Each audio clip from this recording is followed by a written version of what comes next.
కంటిన్యూస్గా ఇప్పుడు హర్యానాలో 3 టర్మ్స్ 15 సంవత్సరాలుగా కంటిన్యూస్గా అధికారంలోకి వచ్చారు.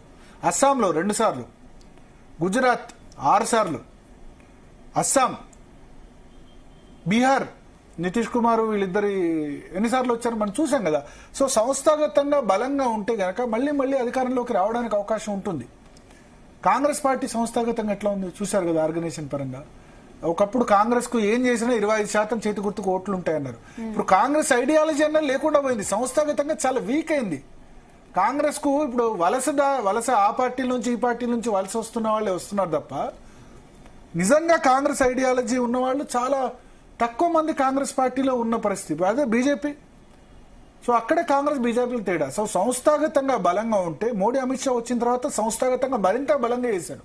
10 కోట్ల సభ్యత్వాలు దేశంలో. కమ్యూనిస్ట్ పార్టీ ఆఫ్ చైనాలో చైనా కమ్యూనిస్ట్ పార్టీ ప్రెసిడెంటే చైనా ప్రెసిడెంట్ అవుతారు.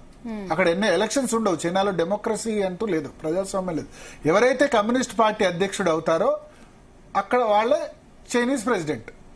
సేమ్ అంటే మన దగ్గర ఒకవేళ ఆ డెమోక్రసీ లేదనుకోండి, అంటే బీజేపీ అధ్యక్షుడే దేశ ప్రధాని అవుతాడు ఆ విధంగా అన్నట్టు. సో ఆ విధంగా ఉంది. సో కమ్యూనిస్ట్ పార్టీ ఆఫ్ చైనాకి హైయెస్ట్ మెంబర్షిప్ ఉంది. వాళ్ళ జనాభా చాలా ఎక్కువ కదా. ఇంకోటి అక్కడ వేరే రాజకీయ పార్టీ అంటూ లేదు, ఉంది ఒకటే party, communist party of China. వేరే రాజకీయ పార్టీ లేదు, డిక్టేటర్షిప్. సో వాళ్ళని మించి సభ్యత్వాలు చేసుకుంది బీజేపీ. 10 కోట్ల సభ్యత్వాలు దాటింది ఫస్ట్ టర్మ్ లోనే 2014లోనే. ఇప్పుడు 11 కోట్ల 12 కోట్ల సభ్యత్వాలు చేసుకున్నారు.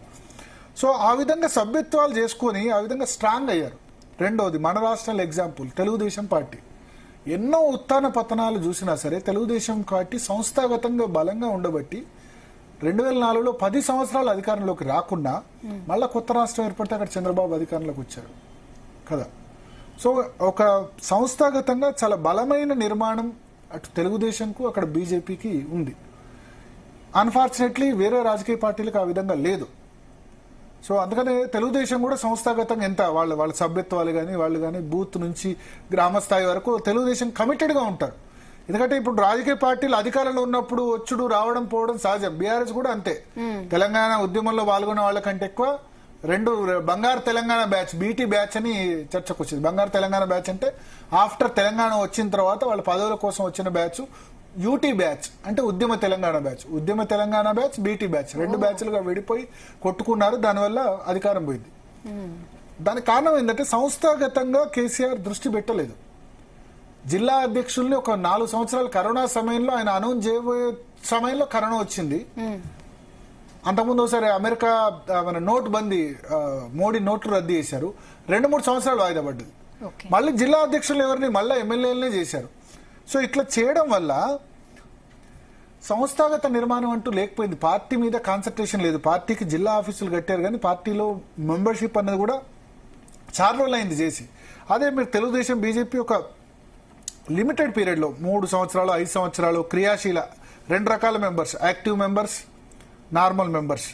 బీఆర్ఎస్ టీఆర్ఎస్ ఏంటంటే మెంబర్షిప్ కు చనిపోతే మెంబర్షిప్ ఉండి చనిపోతే ఇన్సూరెన్స్ కూడా పెట్టింది. దానికోసం కూడా మెంబర్షిప్ చేసిన వాళ్ళు చాలా మంది ఉన్నారు. సో ఇప్పుడు ఎట్లాస్ట్ కేసీఆర్ దాని ఇంపార్టెన్స్ గ్రహించినట్టున్నారు. అధికారంలో ఉన్నప్పుడైతే నేను చెప్పగలను పార్టీ మీద ఏ రోజు దృష్టి పెట్టలేదు, సంస్థాగత నిర్మాణం చేయలేదు. అంటే దానికి మండలాధ్యక్షులు ఎవరు, జిల్లా అధ్యక్షులు ఎవరు, ఇవన్నీ చేయాలి కదా. ఇదేది కూడా కరెక్ట్ గా చేయలేదు. ఆయన పార్టీ మీద సంస్థాగతంగా దృష్టి పెట్టలేదు.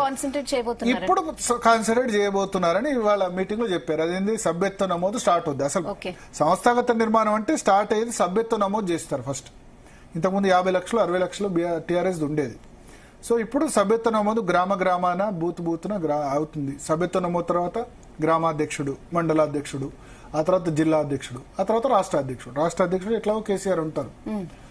సో ఆ ప్రాసెస్ కావాలి. ప్లస్ సంస్థాగతంగా క్లియర్ గా ఉండాలి ఎవరి రోల్ ఏంటి, ఎవరి డిఫైన్ ఏంటి. తర్వాత మహిళా విభాగం, ఆయన అన్నట్టు ఫ్రంటల్ ఆర్గనైజేషన్స్, మహిళా విభాగం, యువ విభాగం, సోషల్ మీడియా విభాగం ఇప్పుడు అన్ని రాజకీయ పార్టీలకు, మైనారిటీ విభాగం, కార్మిక విభాగం, వీటన్నిటి కూడా శిక్షణా తరగతులు నిర్వహిస్తా ఉన్నారు. మనకు అందిన సమాచారం మేరకు ఏంటంటే ఈ సభ్యత్వ నమోదు సంస్థాగతానికి సంబంధించిన ఇన్ఛార్జ్ హరీష్ రావుకు అప్పచెప్పినట్టుగా మనకు సమాచారం అందుతోంది.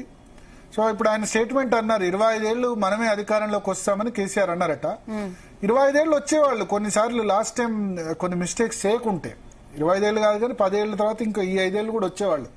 ఎమ్మెల్యేని మార్చుంటే, సంస్థాగత నిర్మాణం చేపట్టుంటే, ఉద్యమ తెలంగాణ బ్యాచ్ కి ఇంపార్టెన్స్ ఇవ్వకుండా బంగారు తెలంగాణ బ్యాచ్ కు, అంటే తెలంగాణ ఆవిర్భావం తర్వాత పదవుల కోసం వచ్చిన వాళ్ళకి ఇచ్చుంటే, ఎందుకంటే ఇవాళ ఈ పదవుల కోసం వచ్చిన వాళ్ళు ఎంత తొందరగా జంప్ అయిపోయారు చూడండి మీరు.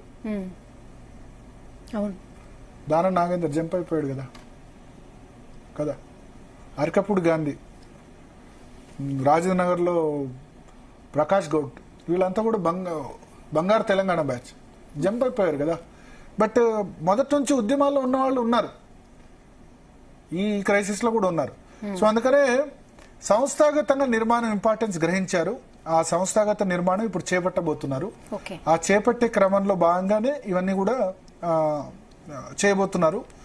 సో డెఫినెట్ గా మరి ఎంత మేరకు దీన్ని ఆచరణ రూపం చేస్తారు, ఎందుకంటే తమిళనాడులో రాజకీయ పార్టీలు కూడా డిఎంకే, అన్నా డిఎంకే కూడా పార్టీ ఇస్ పవర్ఫుల్. అక్కడ అన్నా డిఎంకేకి అయితే పార్టీ అధ్యక్షుడు ఉండరు. ఈవెన్ అన్నా డిఎంకే ప్రధాన కార్యదర్శి జయలలిత అనే అంటారు. కమ్యూనిస్ట్ పార్టీలో కూడా ప్రధాన కార్యదర్శులు ఉంటారు తప్ప అధ్యక్షులు ఉండరు. సో పార్టీని, అంటే దీనికి ఎవరు నడపరు, పార్టీని కార్యకర్తలు నడుపుతారన్న ఒక ఇండికేషన్ ఇచ్చేందుకు వీలుగా అధ్యక్షుడు అన్నది వాళ్ళు పెట్టరు. సిపిఎం రాష్ట్ర కార్యదర్శి అంటారు, సిపిఐ రాష్ట్ర కార్యదర్శి అంటారు తప్ప సిపిఎం రాష్ట్ర అధ్యక్షుడు, సిపిఐ రాష్ట్ర అధ్యక్షుడు అనరు.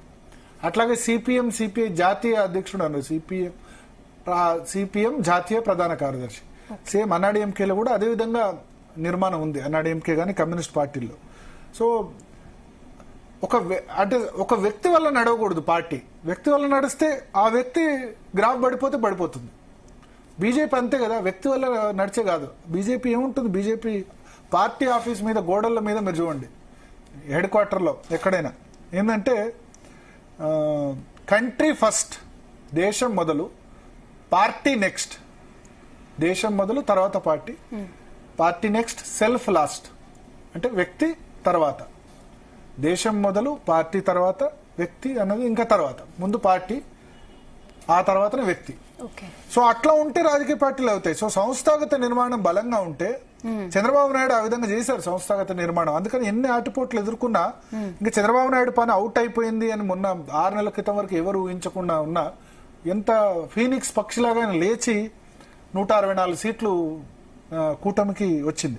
సో ఇప్పుడు సంస్థాగత నిర్మాణం సంబంధించి కేసీఆర్కి ఇవన్నీ తెలియదు కాదు. ఎందుకంటే తెలుగుదేశం హయాంలో శిక్షణా తరగతులు నిర్వహించిందే కేసీఆర్, పార్టీలకు సంబంధించి, సంస్థాగత నిర్మాణం సంబంధించి.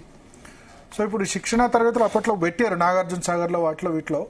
ఈ శిక్షణా తరగతులు ముఖ్యంగా అనుబంధ విభాగాలు, మహిళా, యూత్, విద్యార్థి విభాగం, సోషల్ మీడియా విభాగం, వీటన్నిటి స్ట్రెంగ్తన్ చేయాల్సిన అవసరం అయితే ఉంది. బీఆర్ఎస్